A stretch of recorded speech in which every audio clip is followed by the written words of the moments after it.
कृष्णं विदुः परं कान्तं न तु ब्रह्मतया मुनि गुणप्रवाहो परमास्तासां गुणाधियां कथम। हमारी जो धर्म ग्रंथ है, पुराण, वेद, उपनिषद, ऐसा मानते हैं कि सबका सार भागवत में एक ग्रंथ में दे दिया गया। भागवत पढ़ो तो सबका सार आ गया। और भागवत का हृदय भगवान कृष्ण और गोपियों के प्रेम प्रसंग को बताया गया है। भगवान कृष्ण परमात्मा है, लेकिन आज से 5,500 वर्ष पहले श्री भगवान श्री कृष्ण के रूप में वृंदावन में उन्होंने पधारने की लीला की। अब परमात्मा है, जो चाहे सो कर सकते हैं। परमात्मा चाहे तो निराकार से साकार हो जाए, निर्गुण से सगुण हो जाए, अव्यक्त से व्यक्त हो जाए, तो वे सर्वसमर्थ भक्तवत्सल 5,500 वर्ष पूर्व श्री कृष्ण में वृंदावन पधारे। अवतार लेने का और पृथ्वी पर आने का उनका एक लक्ष्य था। लक्ष्य था ये कि संसार में कष्ट बहुत है, प्रकार प्रकार के कष्टों से लोग संतप्त हैं। अगर वो भगवान में लग जाए तो भगवान भाग्य से ऊपर हैं, भगवान विधाता से ऊपर हैं, भगवान कर्म से ऊपर हैं। जो भगवान की शरण ले लें, भगवान से प्रेम करें, तो भगवान उनको अपने प्रेम धाम में, प्रेम राज्य में स्थान प्रदान कर देते हैं। संसार के कष्टों से भक्तों को मुक्ति मिल जाती है। ये तभी हो सकता है जब भगवान सबके सामने हो, या उनकी लीला कथा सबके कान में पड़ सके, या लोग पढ़ सके। लोक मंगल की दृष्टि से लोगों को परमात्मा में लगाने के लिए परमात्मा श्री कृष्ण रूप में 5,500 वर्ष पहले वृंदावन में पधारे। उन दिनों का वृंदावन आज वाला वृंदावन नहीं था, तब कलयुग तो आया नहीं था। और 5,500 वर्ष में कितने अंतर आ गए, सो भी आप सोच सकते हैं। वृंदावन के लोग गांव के भोले भाले सीधे लोग थे, गोप कहलाते थे। गोपालन उनकी आजीविका थी। गाय पालना, दूध मक्खन बेचना, ये काम करते थे। गोपालन उनकी आजीविका थी। और इस गोपालन आजीविका से व्रजवासी, वृंदावनवासी इतने संपन्न थे कि आज बड़ी बड़ी पैसे वाली भी अंबाली में, पंजाब में, हरियाणा में नहीं है। इतनी समृद्धि आ गई थी उन लोगों में। विशेषता ये कि सब सीधे साधे, निश्चल, निष्कपट, भोली भाली लोग थे। जो गोपों की पत्नियां थी, बहनी माताएं थी, बच्चियां थी, वो गोपियां कहलाती थी। तो वृंदावन गोप गोपियों से भला बसा हुआ था। कुछ गोपिकाएं, कुछ गोपियां श्री कृष्ण की उम्र की थी, और कुछ बड़ी थी, कुछ छोटी छोटी सी थी। जो उनकी उम्र की गोपिकाएं थी, समवयस्का, उनकी बराबर की उम्र की गोपिकाएं थी, उन्होंने श्री कृष्ण को जन्म से देखा था, बचपन से देखा था। चंचल, भोले भाले, प्यारे से, रंजुल मुखड़ा, सब गुणों से युक्त, मुस्कान चेहरे पर खिलती। सब गोपिकाएं श्री कृष्ण से आसक्त थी, मुग्ध थी। और ये उनकी उम्र की गोप बालाएं, कुछ छोटी और कुछ बड़ी, उनका तो श्री कृष्ण के प्रति कांता भाव हो गया। उनका भाव ये बन गया कि विवाह तो होना है, श्री कृष्ण के साथ हो जाए। गोपियों में आपस में कोई ईर्ष्या द्वेष इस कारण से नहीं हो सकता था, बल्कि उनका प्रेम था, हम सबके पति श्री कृष्ण हो। उन्होंने इसके लिए व्रत भी किया था, और व्रत सफल भी हुआ था। फिर एक दिन शरद ऋतु थी, लगभग आजकल के हिसाब से बात करें तो अक्टूबर का महीना था। समशीतोष्ण, वायु न अधिक ठंडी न अधिक गर्म, और रात का समय हुआ। भगवान कृष्ण वृंदावन में यमुना जी के तट पर गए। देखा कि वृंदावन की शोभा अपार है, चांदनी छिटक रही है, पेड़ों से छन छन कर चांदनी नीचे आ रही है। यमुना जी का किनारा है, पेड़ पौधे फूल लगे हुए हैं, फूलों से सुगंधित धीमी धीमी वायु चल रही है। जब मौसम अच्छा हो, स्थान अच्छा हो, तो हर व्यक्ति को अपने प्रेमी जनों का विचार आता है, अपने प्रिय जनों का विचार आता है। भाई वो भी होते। श्री कृष्ण की सबसे प्रिय भक्त तो ये गोपियाँ थी। श्री कृष्ण को गोपियों का विचार आया, उन्होंने अपनी वंशी बजाई और वंशी के स्वर में ऐसी तान छिड़ी कि सभी गोपियाँ अपने घर का काम काज छोड़कर भागी हुई श्री कृष्ण के पास आ गई। निशम्य गीतम तदनंग वर्धनम व्रजस्त्रियः कृष्ण गृहीत मानसा आजन्योन्यमलक्षित उद्यमाशयत्र कांतो जबलूल कुंडला।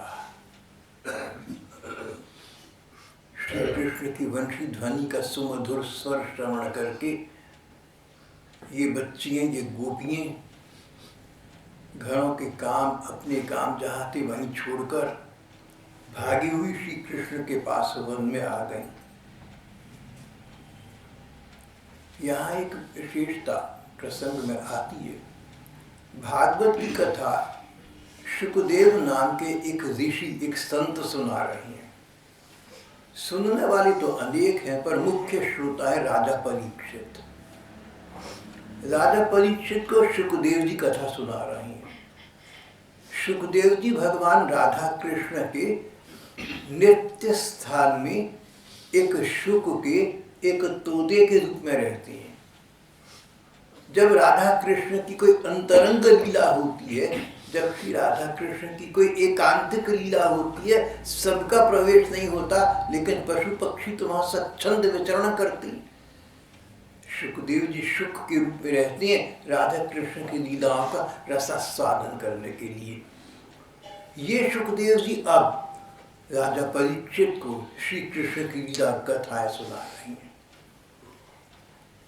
शुकदेव जी कहती हैं, गोपिकाएं श्री कृष्ण मिलन के लिए भागी, इतनी तेज गति से भागी कि उनके कर्णों के कुंडल, उनके कानों के कुंडल हिलते हुए मैं देख रहा हूँ।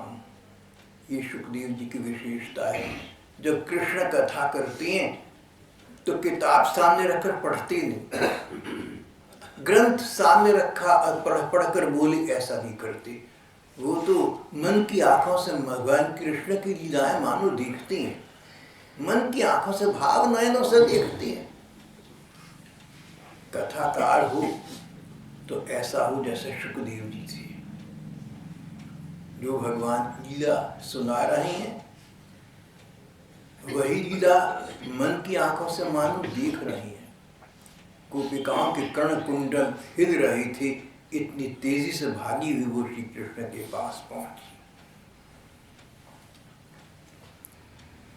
गोपिकाओं को ये पता था कि कृष्ण परमात्मा है और मनुष्य रूप में लीला कर रही है, लेकिन कई गोपिकाएं ऐसी भी थी जिनको ये बात पता नहीं थी या याद नहीं रहती थी। वो तो जैसे कोई कन्या किसी पुरुष के गुण देखकर उसमें आसक्त हो जाए, इस प्रकार श्री कृष्ण में अनुरक्त हो गई थी। यहाँ पर श्रीमद् भागवत में एक प्रश्न करते हैं, कृष्णं विदु परम कांतम न तो ब्रह्म तया मुनि गुण प्रवाहु परमास्तासाम अधिका कथम। जिन गोपिकाओं को ये बोध नहीं था, जिन गोपियों को ये विचार नहीं था कि कृष्ण परमात्मा है, कृष्ण भगवान है और उनसे प्यार करती थी, तो उन्होंने फिर समाज की दृष्टि से, हमारी परंपरा की दृष्टि से अच्छा काम तो नहीं करा। क्या हम अपनी घर की बच्चियों बहनों को कहेंगे कि तुम परपुरुष से, गली मोहल्ले के किसी लड़के से प्यार करने लगो? ये तो अकल की बात नहीं है, ये तो अच्छी बात नहीं है। अगर गोपिकाओं को, अगर बहुत सी गोपिकाओं को पता ही नहीं था कि कृष्ण भगवान है और उनके गुणों से आसक्त होकर उन्होंने भगवान कृष्ण को प्रेम किया, तो क्या ये ठीक था? प्रश्न करते हैं कि ठीक तो नहीं लगता। शुकदेव जी, आप ब्रह्मज्ञ हैं, आप शास्त्रज्ञ हैं, आप धर्मज्ञ हैं और सर्वोपरि बात आप मर्मज्ञ हैं। आप धर्म का मर्म जानते हैं, आप बारीकी की बात जानते हैं, आप गहराई की बात जानते हैं, आप ऊपरी सतह से नहीं रहते, आप तो मानो समुद्र में गोता लगाते हैं। आप बताइए क्या बात है। इसका उत्तर श्री सुखदेव जी दे रहे हैं, वही आज हमारा पाठ का प्रसंग का विषय है। सुखदेव जी ने कहा, परीक्षित, सबसे पहली बात तो भैया ये कि मैं तुमसे एक कथा सुना चुका हूं। शिशुपाल नाम का एक व्यक्ति था जो राजा बन गया था और भगवान कृष्ण का द्वेष करता था, ईर्ष्या करता था। कथाकार कहते हैं कि शिशुपाल पानी पी पी कर भगवान कृष्ण को गालियां दिया करता था, ऐसा शास्त्रकार कहते हैं। पानी पी पी कर अपशब्द दुर्शब्द बोलता था, पानी पी पी कर, यानी बहुत ही अधिक संख्या में।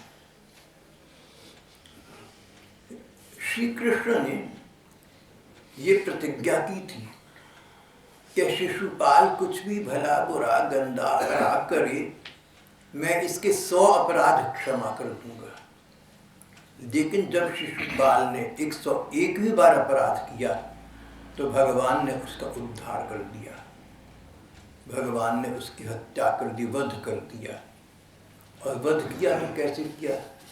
भगवान ने किसी का भी अगर वध किया तो ऐसा न समझना जैसे आम दुनिया में वध कर देती हैं। साधारण संसार में वध करने का अर्थ तो आप सभी भाई बहन जानते। किसी को मार डाला, जान से सिर काट दिया, गोली मार दी, छुरा मार दिया, जहर दे दिया, ये तो सभी जानते हैं। लेकिन भगवान में और मनुष्य में बड़ा अंतर है। भगवान के मारने का मतलब भगवान से उस व्यक्ति का स्पर्श हो गया, उसके करोड़ों जन्मों के जो पाप थे वो नष्ट हो गए और उसको सद्गति प्राप्त हो गई, मुक्त हो गया।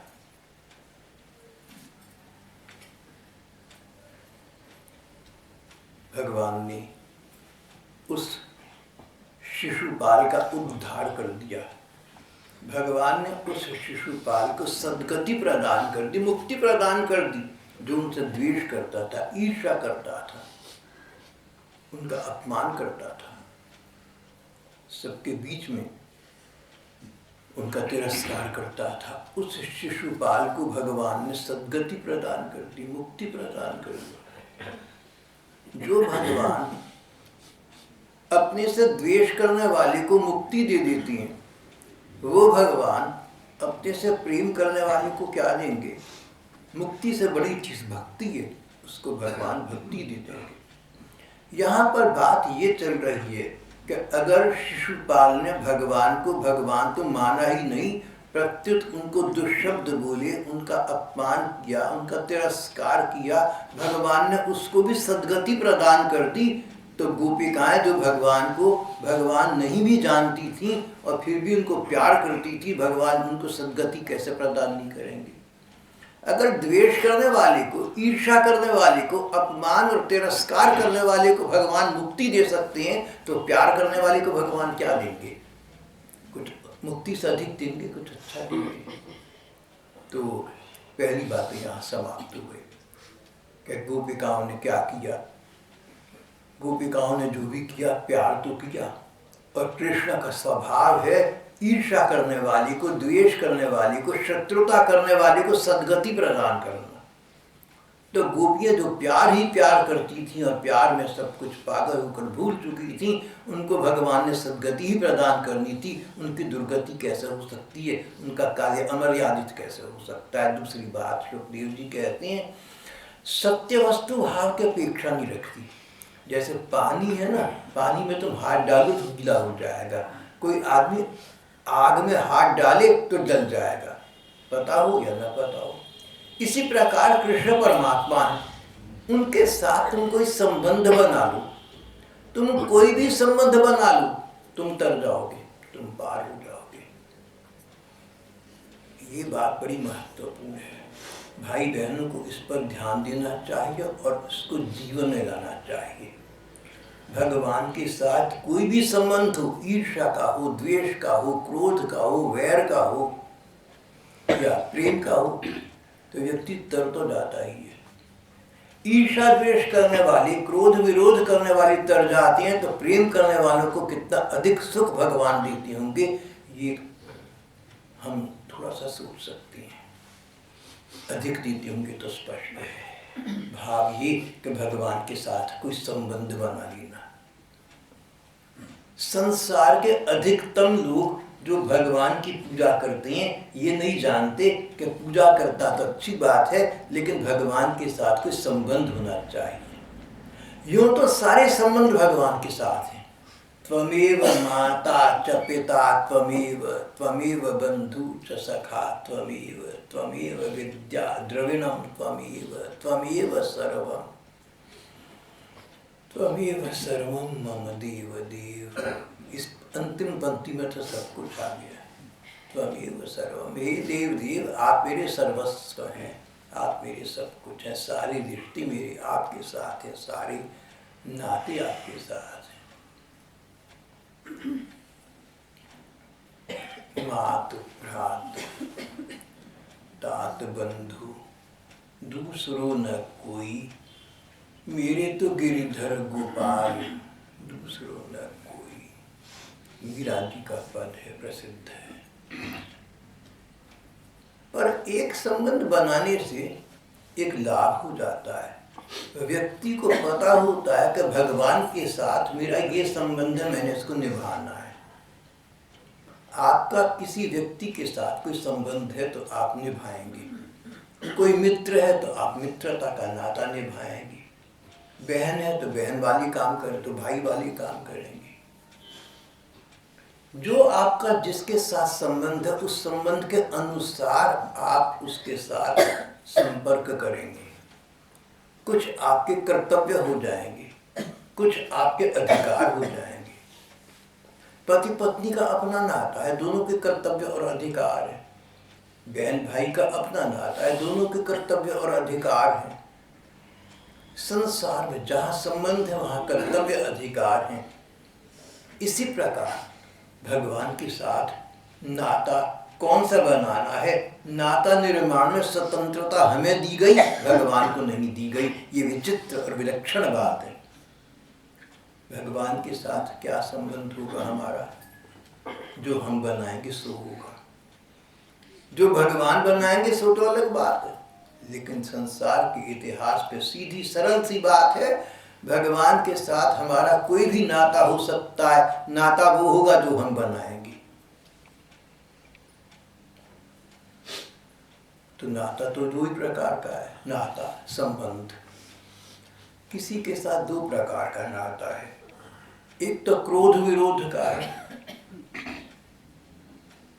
क्रोध विरोध का, ईर्ष्या द्वेष का, लड़ाई का, दुश्मनी का नाता है। दूसरा प्यार प्रेम का नाता है। जिन लोगों ने भगवान से कामं क्रोधं भयं स्नेहं ऐक्यं सौहृदमेव च नित्यं हरौ विदधतु यान्ति तन्मयताम् इति। कामं क्रोधं, चाहे भगवान के साथ प्रेम का संबंध बना लो, चाहे तुम बैर का संबंध बना लो।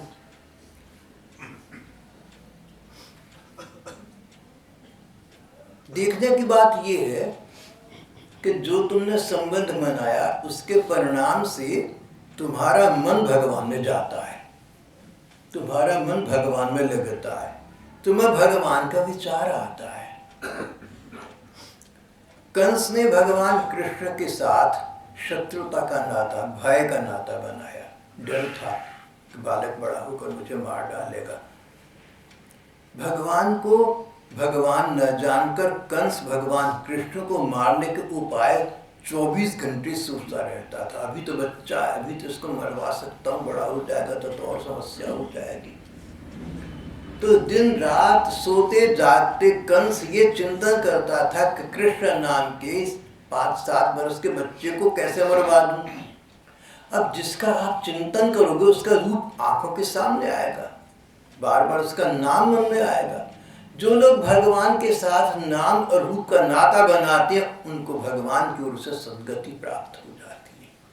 कंस सारन कृष्ण, ये कृष्ण बड़ा खराब है, ये कृष्ण मेरा शत्रु है, ये कृष्ण मेरा बैरी है, ये कृष्ण मुझे मार डालेगा एक दिन, मैं कैसे इस कृष्ण की करूँ, इसके विरुद्ध क्या कार्यवाही करूँ, क्या साजिश करूँ, क्या षड्यंत्र करूँ, कृष्ण के साथ क्या करूँ। कृष्ण आंखों में बस गए, कृष्ण नयनों में बस गए। उठती बैठती सोती डांटते कृष्ण, शत्रुता जो ठहरी, बैर जो ठहरा, मरवाने का विचार था मन में।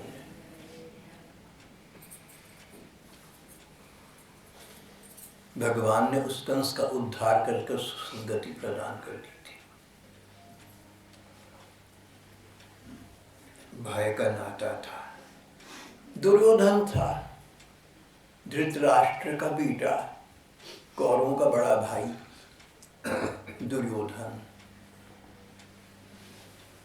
सारी महाभारत के युद्ध का कारण दुर्योधन बना था।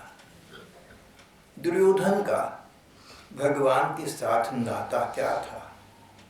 क्रोध का नाता था कि ये कृष्ण पांडवों का पक्ष लेते हैं तो पांडव जीत जाएंगे और यार राज्य हमारे हाथ से निकल जाएगा। बड़ा क्रोध था कृष्ण पर।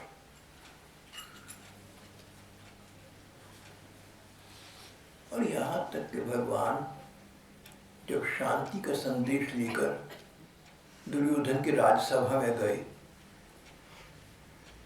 नहीं माना शांति करने को। भगवान ने बार बार कहा, नहीं माना। भगवान ने दुर्योधन को अपना विराट रूप दिखाया, अपना विशाल रूप दिखाया। सारा संसार मेरा ही है, सारे संसार में मैं हूँ, मैं परमात्मा हूँ, ये बोध कराया। तो जितने लोग बैठे थे सब ने कहा रही तब कृष्ण भगवान है। कईयों को पता था, जिनको नहीं पता था अब पता चल गया। और दुर्योधन ने फिर भी क्या कहा, ये षड्यंत्रकारी है, ये साजिश करने वाले, कोई जादूगर है, इसको गिरफ्तार करके जेल में डाल दो, अरेस्ट गॉड।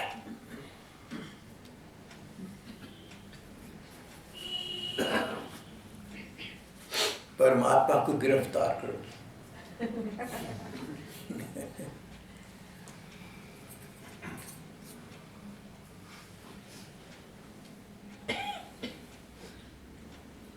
क्रोध का नाता था दुर्योधन का।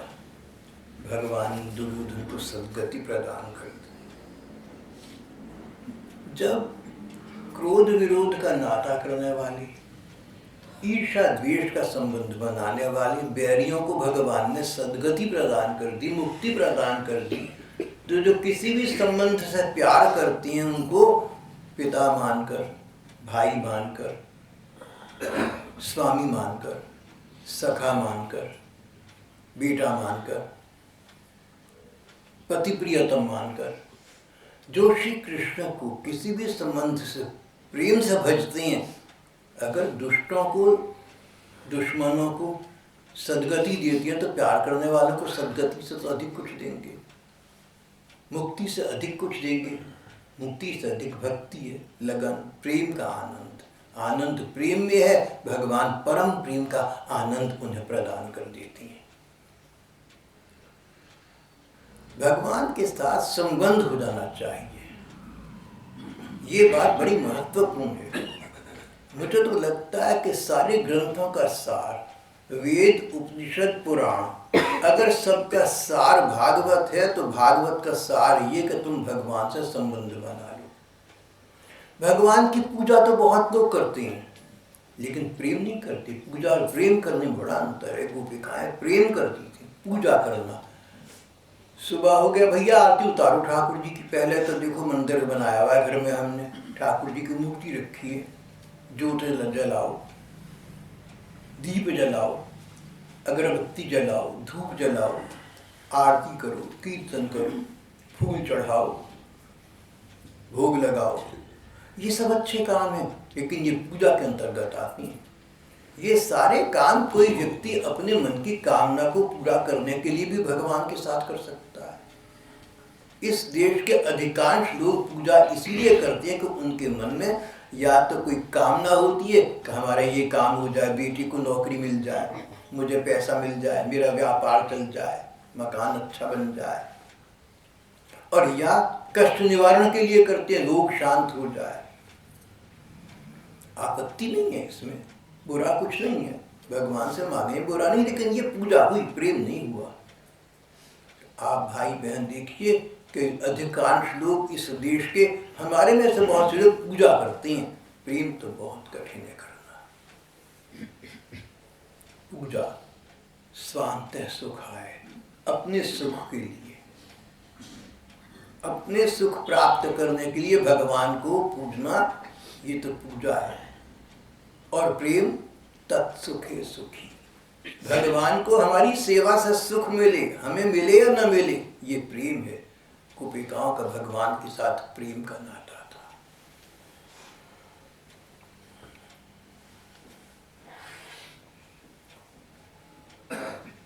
नित्यं हरौ विदधतु यान्ति तन्मयतां हि ते।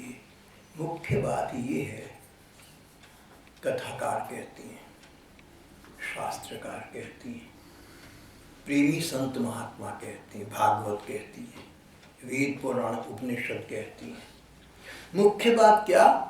भगवान का ध्यान आना, भगवान की याद आना, भगवान का विचार आना, भगवान का अच्छे लगना, जिससे प्यार होता है उसकी हमें याद आती है। तो गीता प्रेस गोरखपुर से प्रकाशित कल्पतरु कल्याण, कल्पतरु में मेरे नाम से एक लेख प्रकाशित हुआ था, जिसमें कहा था कि not mere remembrance but missing God is necessary। भगवान को याद करना नहीं, एक तो याद करना होता है। अरे भाई, सुबह को मैं खाना खाने से पहले या नाश्ते से पहले भगवान के नाम की माला करूँगा, सोले वाला, राम राम हरे हरे, कृष्ण कृष्ण हरे हरे, राम राम हरे हरे, कृष्ण कृष्ण हरे हरे। क्या बज गया? इतना बज गया, अच्छा, और माला करनी है, राम राम हरे हरे। पूजा करती हैं भगवान की, याद करती हैं भगवान को, भगवान तेरा आसरा, प्रभु तू सब कुछ है, भगवान को याद करती हैं। कई तो भगवान को याद ऐसे अनूठे तरीके से करते हैं, भगवान ही जो उनसे प्रसन्न होते होंगे, मैं और आप तो नहीं होंगे। कितने ही भगवान के नाम ले लेकर तरह तरह के उनको याद करती हैं। चलो, तो एक तो है भगवान को अपनी कोशिश करके, प्रयत्न करके ही भगवान को याद करना, उनका स्मरण करना। न करने से ये बहुत अच्छा है। जो लोग भगवान का स्मरण नहीं करते, उनसे करोड़ों गुने अच्छे वो लोग हैं जो किसी भी कारण से भगवान का स्मरण करते हैं, किसी भी वजह से भगवान का स्मरण करते हैं, कैसे भी करते हैं, चाहे कामना पूर्ति के लिए करें, चाहे कष्ट निवारण के लिए करें, लेकिन भगवान का स्मरण तो कराना। दूसरी चीज है भगवान को का स्मरण होना, भगवान की याद करना नहीं, याद आना। अंग्रेजी में कहते हैं मिस करना, आई मिस यू, मुझे आपकी याद आती है। एक गुड़िया है, कम से कम 3 बरस की होगी, लुधियाना में, फोन करती है मुझे, भाई साहब I love you, I miss you. मैंने कहा गुड़िया, हम भी तुम्हें बहुत, I love you, I miss you too, फिर फोन क्यों नहीं किया? देखो, आजकल के बच्चों से जीतना बड़ा मुश्किल है। 3 साल की, 4 साल की होगी, उसके रिश्तेदार यहाँ घर वाली बैठी हुई, उसको जीत के फिर फोन क्यों नहीं किया? अगर आप मुझे लव करती हैं और मिस करती हैं, तो आपने मुझे फोन कैसे नहीं करा? जो लव करता है वो तो बार बार फोन करता है। तो भगवान का स्मरण करना अच्छी बात है, लेकिन भगवान का स्मरण होना, अपने आप याद आना एक दूसरी बात है। तो गीता प्रेस से प्रकाशित पत्रिका में जब मेरे नाम से लेख छपा, उसमें कहा था भगवान का स्मरण करना अच्छी बात है, पर स्मरण होना, अपने आप भगवान की याद आना असली चीज है, इसका नाम प्रेम है। तो दिल्ली से एक बहन का जो इलाहाबाद हाई कोर्ट में प्रैक्टाइजिंग लॉयर थे और 92 में गवर्नमेंट के केसेस लड़ा करती थी। उनका पत्र आया, उसमें लिखा था कि आपका ही मैंने लेख पढ़ा, भगवान को मैं रिमेंबर तो बहुत करती हूँ, पूजा पाठ जब तब करती हूँ, लेकिन मिस नहीं करती।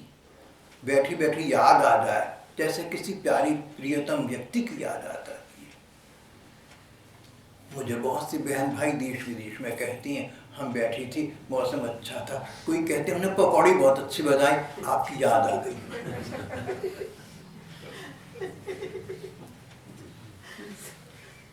अगर प्यार से उनको मेरी याद आ सकती है तो भगवान की याद आ जाए तो क्या कहनी है। असली वस्तु मेरे विचार से जो लोग मुझे याद करते हैं देश विदेश प्रदेश में आस पास दूर पार, मुझे याद करने से उनको यही होगा कि भगवान का स्मरण कर रहे हैं, क्योंकि बहुत से भाई बहनों को ये खुशफहमी होगी कि भाई सब भगवान को रिप्रेजेंट करते हैं। आपको किसी को शायद पकौड़े अच्छे लगते हो किसी से जी, पर भगवान को पकौड़े अच्छे लगने हैं किसी को कैसे पता लगेगा? भगवान को तो प्यार से जी के हर चीज़ पसंद आती है, चाहे पानी फूल का। पकौड़ी तो खाने की चीज़ है ना, तो चलो एक बात है, लेकिन फूल तो खाने की चीज़ नहीं है। भगवान गीता में कहते हैं अगर प्यार से मुझे कोई फूल दे मैं वो खा लेता हूँ। भगवान की विशेषता यही तो है, भगवान अपनी लाइक्स डिसलाइक्स को नहीं देखते, भक्त की लाइक्स डिसलाइक्स को देखते हैं। अष्टामी अष्टामी प्रयतात्मना गीता में भगवान कहते हैं। गीता में कौन सा श्लोक है? ये तो हमारी गीता हमारी मदन मोहन को पूरी कंठस्थ है, आप बाद में पूछना बता देगा। 9वें अध्याय का 26वां श्लोक है। मदन मोहन ने बता दिया। 9वें अध्याय का 56वां श्लोक, 26 9वें अध्याय का 26वां श्लोक है। पत्रम पुष्पम फलम तोयम जो में भक्त्या प्रेक्षति तथा हम भक्त्यो प्रेत मशनामी प्रेतात्मा। भगवान कहते हैं पानी को पीता नहीं, पानी को भी खा ले, पानी को भी खा जाता हूँ। देखिए मुझे इस बात का बड़ा गौरव है कि हमारी सभा में बड़े बड़े विद्वान बैठे हुए हैं, बड़ा विद्वान, बड़े बड़े विद्वान। देखो भाई कई डॉक्टरी में भी हैं, कई वकालत में भी हैं, कई इंजीनियरिंग में है, तो विद्वान की बात है। हाँ जी विद्वान बड़ा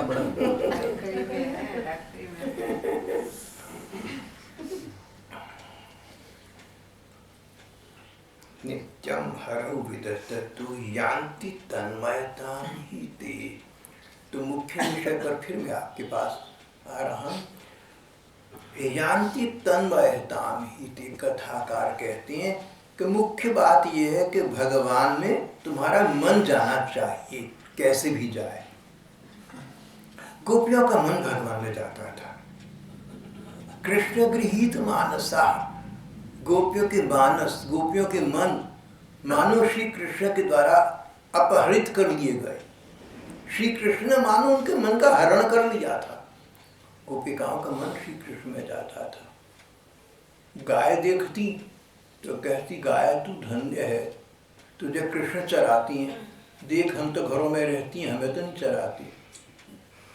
एक बार कृष्ण से कहते कृष्ण हम तुम्हारी गाय नहीं है, तुम गायों को इतना प्यार करते हो, हम तुम्हारी गाय नहीं है। प्रेमी जनों को ये भाषा का बोध नहीं रहता कि मैं क्या बोल रही हूँ। कोई गाय कहे कि कृष्ण मैं गोपी नहीं हूं तो बात समझ आती है, पर गोपी कहे मैं गाय नहीं हूं, ये कृष्ण समझ सकते हैं, ये प्रेम की भाषा है, हम क्या समझें।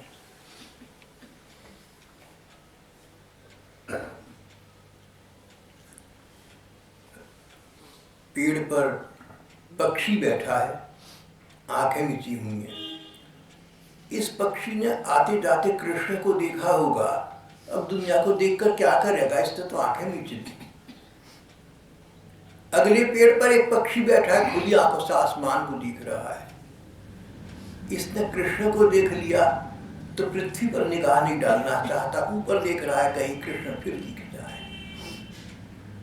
कहीं पक्षी इकट्ठे बैठे चहचहा रही हैं, अरे कृष्ण को आते जाते देखा, इनका मन कितना मुदित है, इनका मन मयूर प्रसन्नता से हर्षातिरेक से नृत्य करने लगा। क्यों नहीं नृत्य करेंगे, क्यों नहीं चहचहाएंगे कृष्ण को जो देख लिया।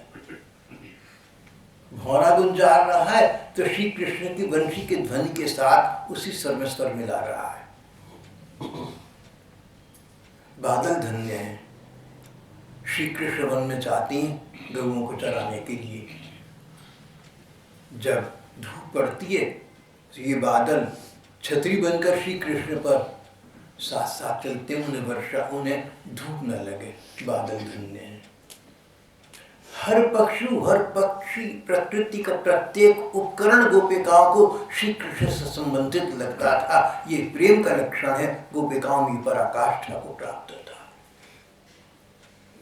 बात तो ये चल रही है कि हमारा मन श्री कृष्ण में जाना चाहिए। मन श्री कृष्ण में ले जाने के लिए उपाय बताती हैं। तुम भगवान के साथ कोई संबंध बना लो। अभी 5-6 बरस पहले करोल बाग की दिल्ली की एक महिला ने भगवान कृष्ण को भाई बनाया हुआ था, राधा जी को भाभी। अब एक दिन घर में ऐसी स्थिति हुई कि वृंदावन के पास बरसाना है, राधा जी का गांव, वहाँ नित्य प्रति वहाँ पर नियम से जाना होता है। इस बार जा न सक रही थी। ऐसे हालात पर खतर हो गए तो मन ही मन बोली, भाभी तुम्हें पता है कि मैं हर साल तुम्हारे धाम में आती हूँ। कैसी भाभी हो को तुम मेरा ध्यान क्यों नहीं करती हो? तुम्हारे पास तो पावर है, तुम्हारे पास तो सामर्थ्य है। ऐसी भाभी होती कुछ कर ना सके तो अलग बात थी। तुम तो दुनिया भर का काम कर सकती हो, मुझे बुला लो ना। तीसरे दिन ऐसे हालात बने कि उनको बरसाना स्वयं पहुंचना पड़ गया। बहुत प्रसन्न हूँ। ये घटना गीता प्रेस गोरखपुर से प्रकाशित कल्याण पत्रिका में छप चुकी है। उन महिला का करोल बाग तक पता दिया हुआ है, वो जीवित है। ऐसी ऐसी अनेक घटनाएं हैं। एक तो मैंने आपको बानगी चखाई, घटनाएं तो अनेक हैं, अनेक हैं।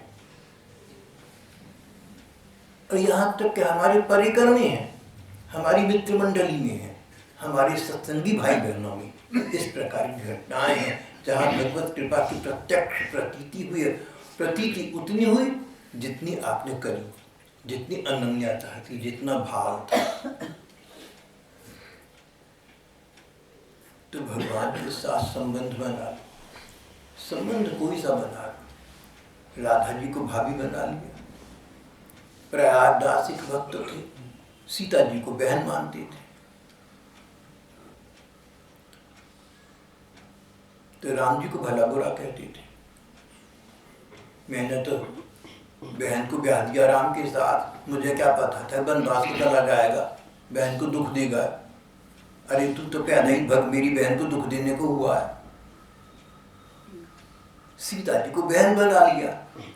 सीता जी राम जी के साथ वन को चली गई। राम जी को सबने कहा वन को ना जाओ, लेकिन नहीं मानी। पिता की आज्ञा का पालन करना है, उनके वचन का पालन करना है, वन को चली गए। तो मामा प्रयागराज बड़े नाराज रहते थे राम जी से। मैंने अपनी बहन को कहाँ बाहर ब्याह दिया, जानबूझ कर वन चला गया, बहन को साथ ले गया। मैंने सोचा था राम को बहन दूंगा, सुख देगा, ये उल्टा दुख दे रहा है। श्री सीताराम जी उनके सामने साक्षात प्रकट हो गए। फिर उनको आश्वासन दिया कि ये तो केवल नाटक था, सीता सचमुच सुखी है। सीता जी ने प्रकट होकर कहा, भैया मैं सुखी हूँ, वो तो सिर्फ नाटक था हमारा। प्रकट होकर कहा। सीता जी को बहन बना लिया, किसी ने राधा जी को भाभी बना लिया। अर्जुन थे, श्री कृष्ण के साथ क्या संबंध था? अर्जुन की पत्नी द्रौपदी, अर्जुन की पत्नी सुभद्रा, सुभद्रा और द्रौपदी दोनों भगवान कृष्ण की बहनी। तो भगवान के साथ अर्जुन का संबंध तो हो गया ना।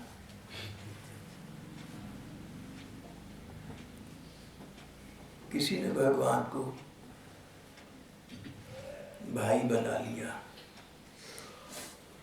और एक ने, आश्चर्य होगा कदाचित बहुत से बहन भाइयों को ये जानकर, एक ने भगवान कृष्ण को माँ बना लिया, श्री कृष्ण को पिता बना लिया। सो तो बात समझ में आ जाएगी। माँ बना लिया। नाम था जयदेव, संस्कृत के प्रकांड कवि और पंडित, परम भक्त, कलयुग के अकलुष ज्योतिष स्तंभ, परम वीतराग। संत कवि जयदेव जी महाराज। गीत गोविंद उनकी संस्कृत की रचना विश्व प्रसिद्ध है। मैंने सुना था कि टेलीविजन पर उसका गायन आता रहता है कभी कभी। ललित लवंग लता परिशीलन कोमल मलय समीरे मधुकर निकर करम्बित कोकिल कुंजित कुंज कुटीरे।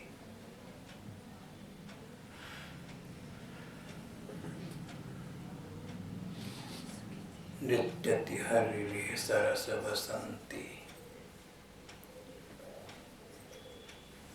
विहरति हरिः सरस वसंती नृत्यति युवती जनीन समं सखी विरहि जनस्य दुरंते।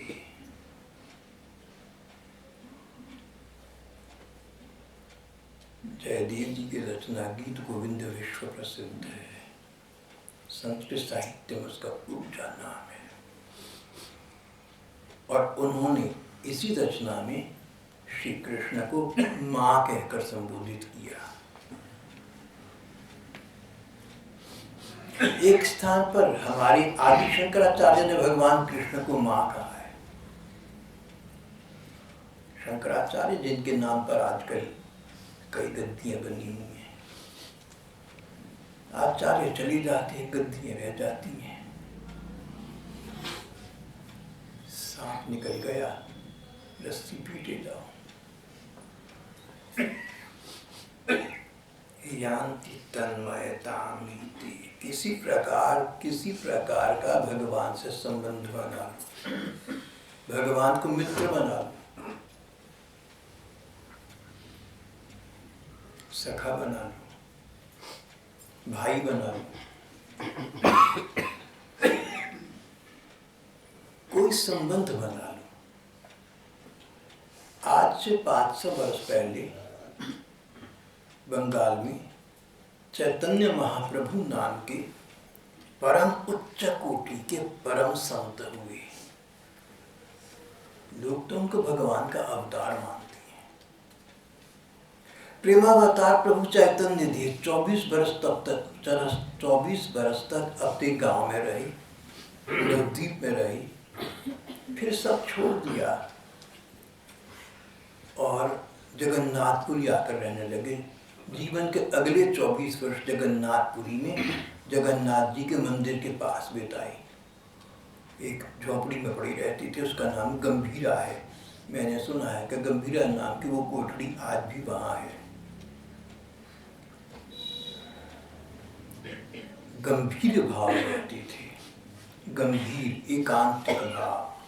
बड़े बड़े भगवान कृष्ण का स्मरण होना, भगवान को याद करते नहीं थे, रिमेम्बर नहीं करती थी, मिस करती थी। भगवान का स्मरण स्वयं होता रहता था। कईयों को भगवान का स्मरण विचित्र होता है। यहाँ पर एक अशुभ सी बात बताऊं आपको। दिल्ली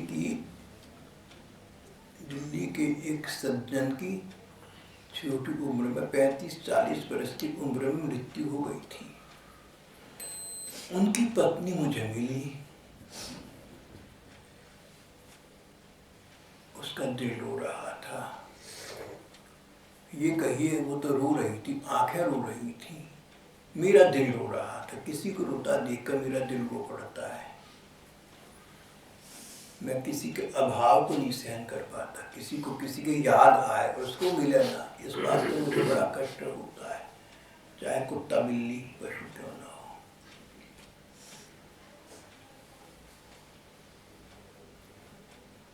तो वो लड़की मुझे मिली, कहने लगी भाई साहब मैं कुछ ऐसा तरीका जानना चाहती हूँ जिससे मुझे अपने पति की याद आनी बंद हो जाए।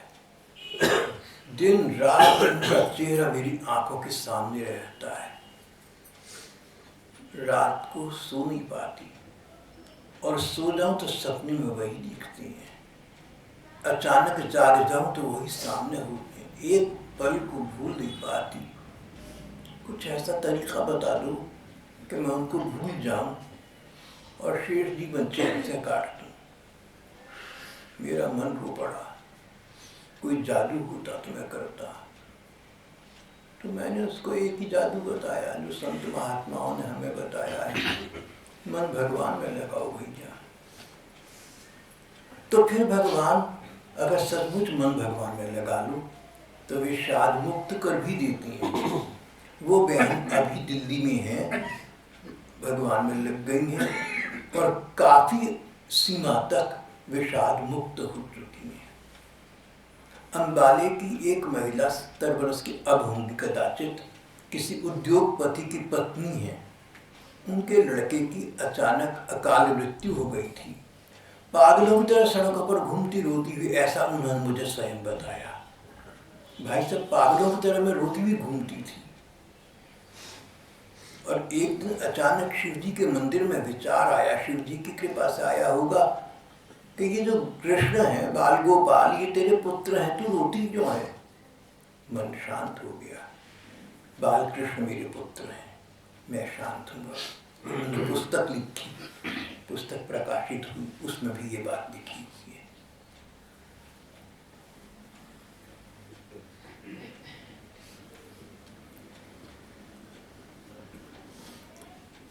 शांति जहाँ है भगवान के नाम से है, भगवान के स्मरण से है। श्री कृष्ण चरणारविंद के अतिरिक्त शांति कहाँ, चैन कहाँ? पर बात तो ये चल रही थी कि भगवान को हमें, भगवान से हमें नाता ऐसा बनाना चाहिए कि हर पल हर क्षण उनका हमें स्मरण स्वयं होता रहे। इसके लिए उनके साथ कोई संबंध बनाना अनिवार्य है।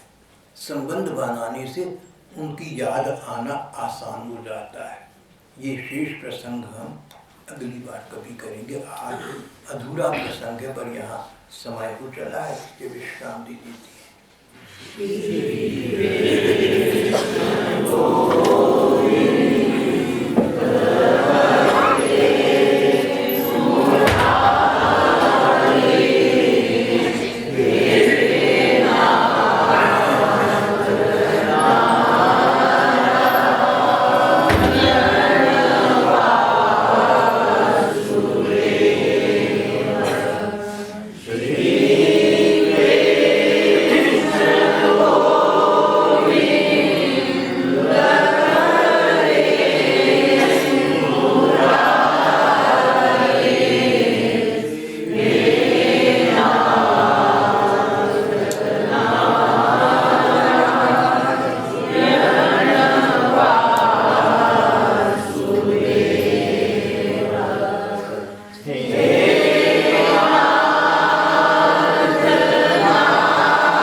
सब भाई बहन अपने मन में ये विचार करें कि भगवान के साथ आपका क्या संबंध है, और अगर अभी तक कोई स्पष्ट संबंध नहीं बना तो क्या संबंध आप बनाना चाहेंगे और उसको भगवान निभाएंगे, ये सोचकर संबंध निर्माण करें।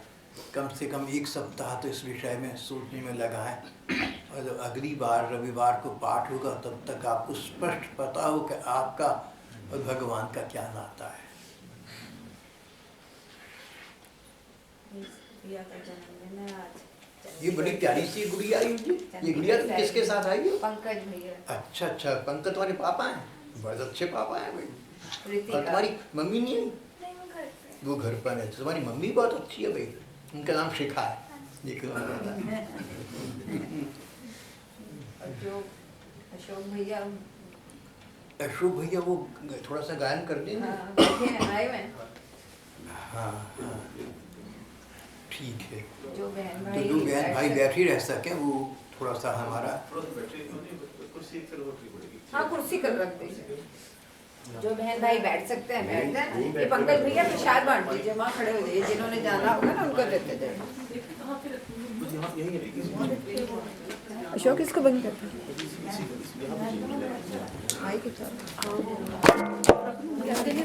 नहीं, अच्छा बंद कर दो, उनके वो लगा दो उसमें, मैं लगवा